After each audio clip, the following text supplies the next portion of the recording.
c'est The Linux Guy et aujourd'hui on va faire une petite machine à remonter le temps. On va remonter en avril 2008, donc avec Ubuntu 8.04. Donc on va remonter dans le temps avec cette vidéo. On va remonter un peu dans le temps. Si VirtualBox veut bien s'ouvrir, bon, je vais l'ouvrir par le menu administration. VirtualBox. Nos machines, je testais, non il veut pas. Nos machines c'est mort. VirtualBox est là. Et VirtualBox est pour 2 fois. Donc j'ai déjà installé Ubuntu 8.04. On démarre. Alors je vais mettre dans une petite fenêtre. Camera Live, à l'époque on avait un petit message comme ça. Et puis on a affaire à l'écran de démarrage de Ubuntu. Donc il arrive. Voilà, Ubuntu 8.04 LTS. Voilà.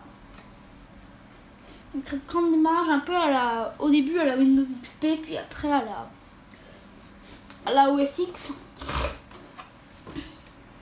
C'est vraiment pas mal.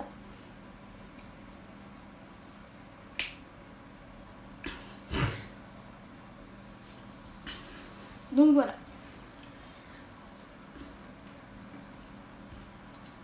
Alors, Ubuntu démarre. Donc à l'époque, Ubuntu, c'était vraiment un système qui voulait se faire beau à l'époque. Mais il n'était pas aussi beau que Mandriva 2008 en même temps, qui était là en même temps. Qui était sorti fin 2007. Voilà, donc là on voit Ubuntu démarrer. Donc là c'est GNOME 2. Alors, username. Donc, alors, Linux Guy. Password. J'avais mis celui-là, je crois. Voilà, c'était ça. C'était bingo, c'était ça. Donc, Ubuntu démarre. Donc, on va voir le petit son de démarrage que vous allez peut-être pas entendre.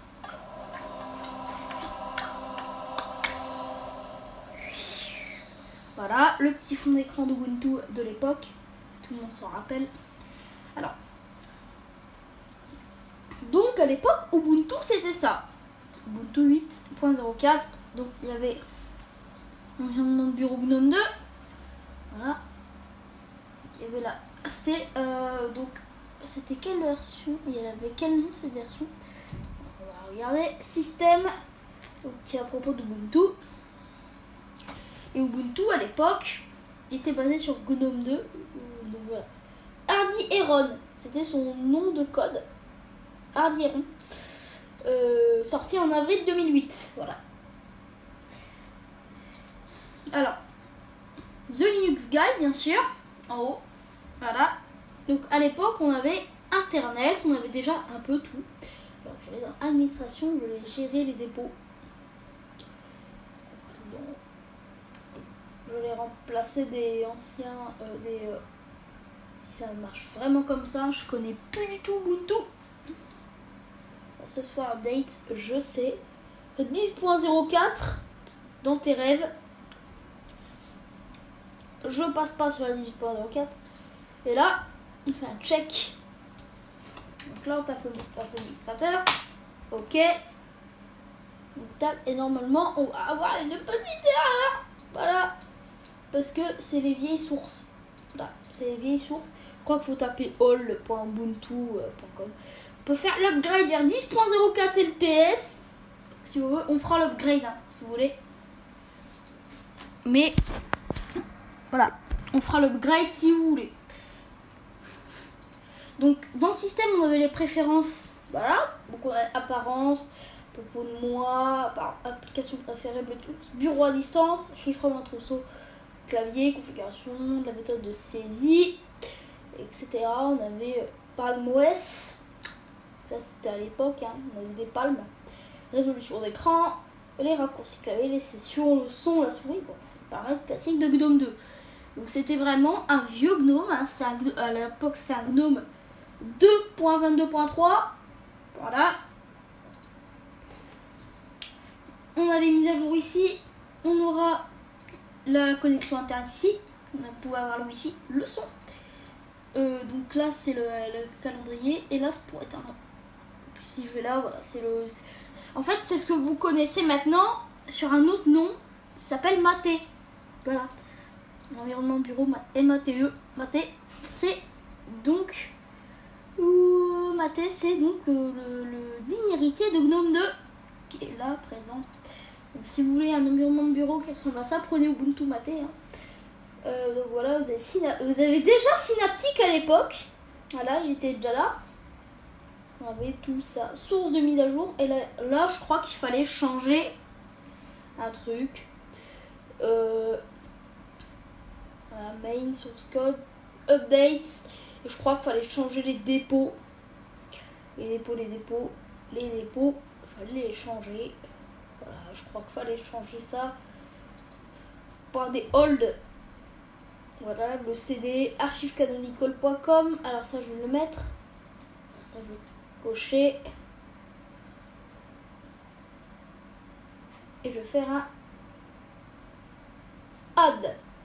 Touc. Non, c'est une série verte. D'accord. On coche ça. Donc les archives ubuntucanonical.com. On fait ça. Close. Gluck. Reload. Déjà là, voilà. Impossible de récupérer sur. Voilà. Là ça marche pas.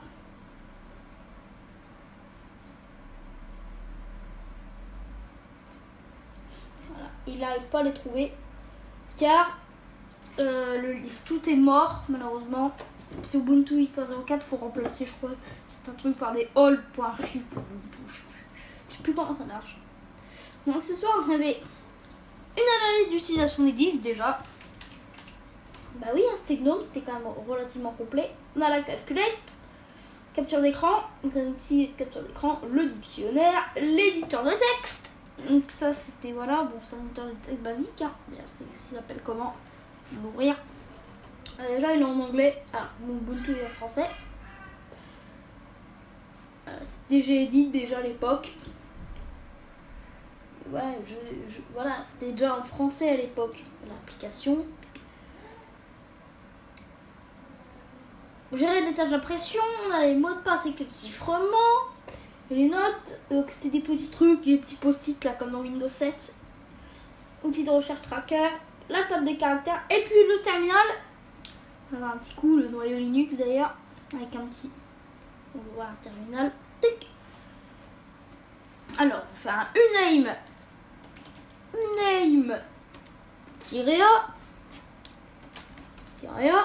Et on va bien rigoler sur le noyau Linux, car ce n'est pas un noyau 5.0 et tout, c'est un noyau 2.6.24.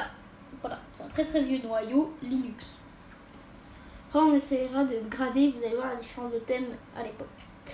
On a Evolution à l'époque pour gérer ses mails. On avait OpenOffice avec LibreOffice arrive, donc on avait OpenOffice Writer, OpenOffice Calc et OpenOffice Impress, je crois que ça s'appelait. OpenOffice Draw. Gestionnaire de photos et F-Spot, GIMP. Donc il y avait déjà GIMP, c'était GIMP 2 à l'époque. On avait Xane. En internet, on avait tout ça. Donc on avait Evolution. On avait Pidgin pour tout ce qui est messagerie Google Talk, Skype, etc. Facebook. Firefox, donc c'est un vieux Firefox, je vais l'ouvrir, c'est pas un Firefox Quantum, hein. C'est un Firefox 3.0, voilà, c'est pas Firefox 75, je crois maintenant on est. Si on est en mode Ubuntu. On va aller sur le nouveau site d'Ubuntu, on va voir si ça marche. Ah, il a l'air, hein. Ah ouais, non, mais c'est mort. Desktop. Et normalement, Ubuntu Desktop. On a 18.04 fps, 19.10 de load, hein. Je peux pas le faire. Donc, voilà, c'est un vieux Firefox pour vos yeux ébahis. On avait Ekiga. Je sais pas du tout ce que c'est d'ailleurs, Ekiga. Ah d'accord. Bon, je connais pas. Ça, d'accord. C'est pour numéro tel. Ah, c'est pour appeler. C'est pour appeler des gens. D'accord. Je ne connaissais pas du tout. Alors, on a plein de jeux. On a Eternal Server Client. Donc, je sais pas. On a BitTorrent. Déjà à l'époque, on avait Transmission. On avait Visionnaire de bureau distant. Donc, après, on avait des jeux. Donc, le Blackjack. Le Domptrice. Donc, c'était Tetris. Voilà.